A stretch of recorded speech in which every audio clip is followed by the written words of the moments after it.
Welcome to the Salmon Runs YouTube. Enjoy the video. In this video, I will explain how to adjust headlights on a GMC Acadia. First, park your vehicle on a level surface about 25 feet from a wall. Make sure your tire pressure is set correctly, as this impacts headlight aim. Then, measure and mark the center of each headlight on the wall. This initial setup is crucial for achieving proper headlight alignment and ensuring safe driving visibility. Now, let's find those adjustment points.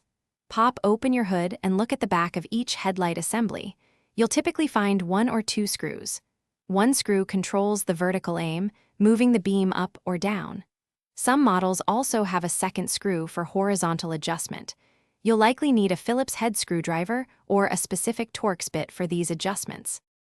With your low beams on, it's time to adjust the vertical aim. Use your screwdriver to turn the vertical adjustment screw. Turning it one way will raise the beam, and the other way will lower it.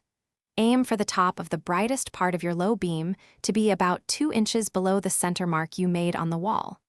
Do this for both headlights to ensure even illumination.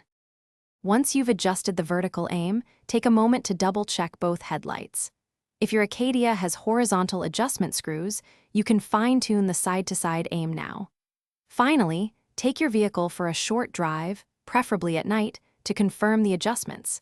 Make sure your headlights provide clear visibility without dazzling other drivers. You're all set for safer night driving.